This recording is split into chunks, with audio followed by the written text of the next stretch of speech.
Have you ever worked in docs and as you work on your document realize that, well, if you could just change the margins, that would be a really big help?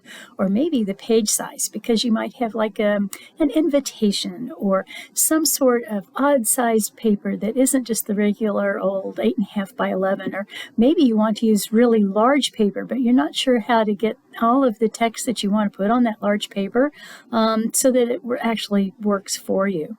Well, we're going to look at that today and some other things as well. So hi, I'm Terry, one of the Consumer Technology Specialists for Mid-Continent Public Library. And let's start looking at docs and how we can change the page layout. As we look at today's example document, we can see that it has a title. It has 1, 2, 3 paragraphs, and so it takes up maybe about half a page or a little bit more than that. And let's say that we would like to do some changing to this document. Well, the first thing that we might decide to do is, once we see this document, we realize that it is in portrait. And if I come over to my toolbar to where it says 100%, I can click on that, and now let's change it to say 50% so that we can see how that page looks. When I make a page portrait, it is much taller than it is wide. Now let's see what happens if I decide that I would like to change that so that it is wider than it is tall, which occasionally that happens. Well, we can do that by coming up to our menu bar to about the 5th choice here, which is Format. And then we can come down to where it says Page Orientation, which is a little bit lower than halfway on that menu. Click Page Orientation. And it says right now we're in portrait. What happens if we want to do landscape? So we'll click landscape and click OK. And as you can see, it is now much wider than it is tall, but it is still retaining the default margins, for example. Well, let's undo, because there was another setting in here that I thought was really interesting. So let me click in front of this last paragraph. In fact, let's select it. Then let's go back to Format and down to Page Orientation, because at the top of this dialog box it says, do you want to apply to? And instead of defaulting to whole document, which is what we had as a choice the first time, it has now decided that because we selected content, that is what we want to do. So now let's say that our selected content, our third paragraph, needs to be landscape. So let's select that and click OK. And our first 2 paragraphs are now still portrait, but as I scroll down, look at that. It has moved that third paragraph to a new page where that entire new page is landscape. So we have portrait and landscape. So easy. And that is something that you may want to do from time to time, even within the same document. I've reset our example document back to the way we first saw it because there are some other things that we might want to look at. For example, the way we changed that page orientation was very fast because we just went to the menu option of Format and then went immediately down to Page Orientation. But what if you want to make more changes than just whether the page is portrait or landscape? What we can do instead is go to File in the menu bar, and then we're going to really go down to the bottom of this list to go to Page Setup. Now here again we have this choice of whole document or selected content, which we saw before, and we have the orientation of portrait and landscape. So we could change that information right here, but we also have several other options that we might find really helpful. For example, paper size. Now it has defaulted to letter 8.5 by 11, and for a lot of us at home, that's the size of paper that our printer can easily handle. But now let me click the drop down where besides letter, we have tabloid 11 by 17. Some small newspapers use that size. It's basically two 8.5 by 11 sheets put together.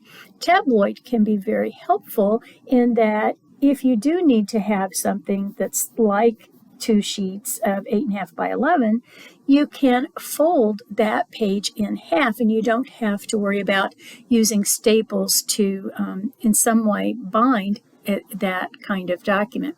Well, let's first of all, though, look at legal, and we'll say OK.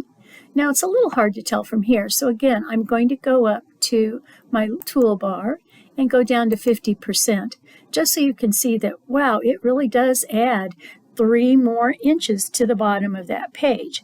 Now, my printer at home doesn't handle legal, but if you have a fancier printer than I have, then it's very possible that you could, in fact, have a legal size document as well. Well, let's go back to File and Page Setup, and let's click the drop down again.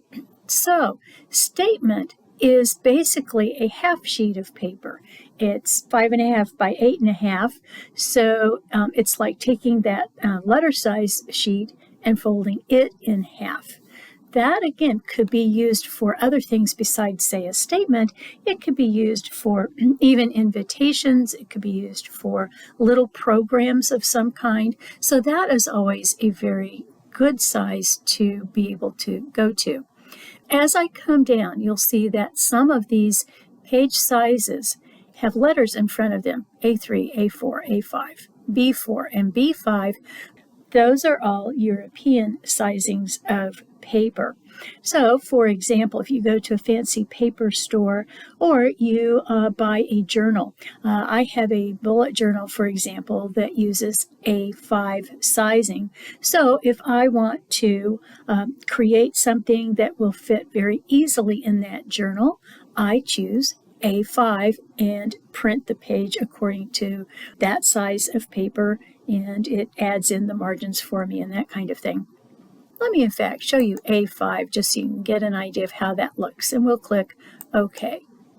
Instead of one large sheet, notice how it's taken my 3 paragraphs and put them on 2 pages with, still the default 1-inch margins, but it's just so easy to switch your text to fit the paper that you want to use. I've reset my example document to be 8.5 by 11, and I've added in 2 columns because I would really like for you to see how a tabloid looks when you use that particular format as well. So let's go to File and go down to Page Setup, and where we have the paper size, I'm going to go to Tabloid 11 by 17, and let's first of all look at it in portrait view. So we'll click OK. Oh, let's even at 50% here, and we still need to scroll down even farther. So this is really a big piece of paper. People who have, say, spreadsheets love to use Tabloid because generally they will set the paper as landscape and then it goes to the right, and it really helps them get all of the content of a spreadsheet on a page. Well, let us then also go to File and Page Setup, and instead of portrait, let's change this to landscape and click OK. What you see is the 8.5 by 11.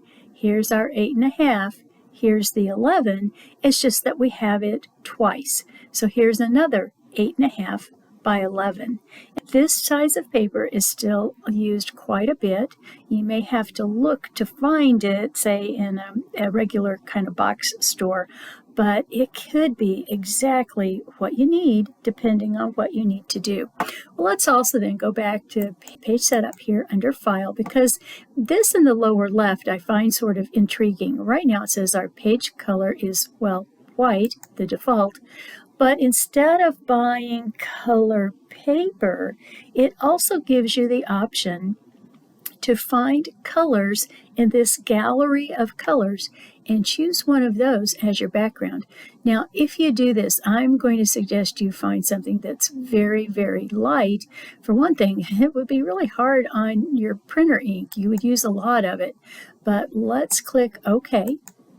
Now I have changed that background of that entire sheet to light yellow.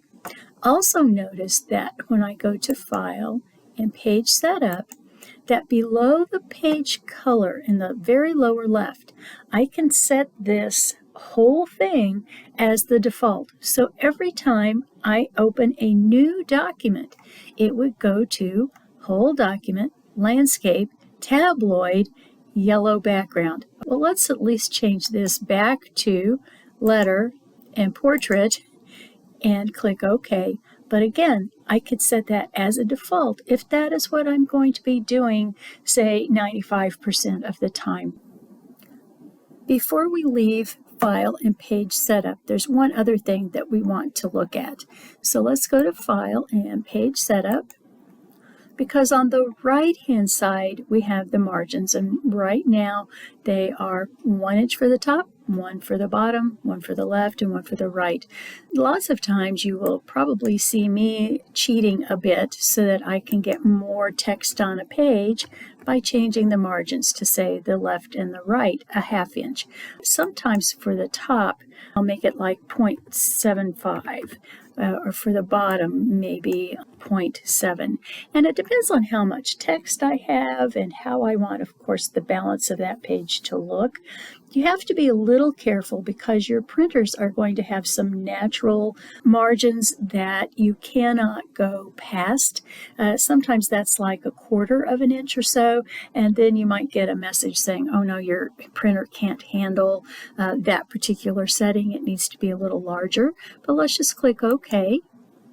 And so now you can really see that this has moved over to the left. Look at that. I'm even filling up more of the page just in one column as I change those margins. So something else to consider as you work with File and Page Setup. I've mostly reset our example back to the way it was, where we have 8.5 by 11 letter size paper. We have 1 inch margins in one column, although I kind of kept the light yellow. I thought it looked kind of fun. There is another way that you can easily change several of the settings for your document. And that is to go to Print. Now, we could go to File Print, but we can also look at this third button on our toolbar, which is Print. And when we come here, we can see that we get the preview of that page on the left-hand side of that window. Down here in the middle on the right, it says More Settings. When I click that drop down, I have options for paper size. Now, what is interesting is these don't necessarily match what we saw with Page Setup. So let's click the drop down, and here we have A1 through A3, we have B4, A4. We even have a C5, so there are more European sizings of paper here in our print options. Then we come down to envelopes. And for the most part, Monarch is just kind of the regular envelope that a lot of us use still for mailings. This Com 10, I guess commercial 10, which is the business size of envelope. Then we finally get down to 8.5 by 11, which is, of course, letter, legal, which is 8.5 by 14. And then perhaps 10 by 11, 11 by 15, maybe those are for images of some kind. And then notice that it doesn't say tabloid, it says ledger, which again kind of refers to spreadsheets and how this might look, but that's your 11 by 17 paper size. We'll just go with letter still. Once we determine the paper size, we may decide that we want to change the margins. Maybe we're printing on, say, one full page and just a few lines maybe on a second page.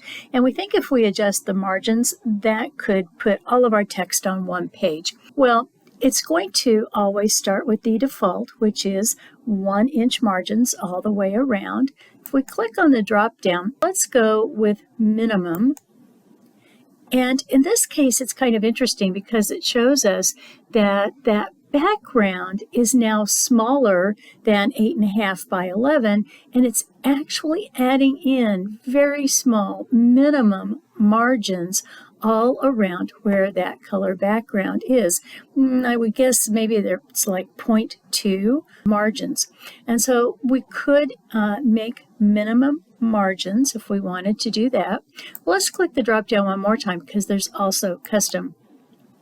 And it seems to me that custom margins might be really helpful from time to time because with these we simply look at those blue dotted lines, hover our mouse over them, and you can see that my mouse changes into a pointer that has a left and right arrowhead attached. So now I can simply click and drag to, say, the left or to the right in this case, or down at the bottom. I could drag up if I want to do that, or I could drag down if I want to do that. So I can change the margins on these pages by simply clicking and dragging.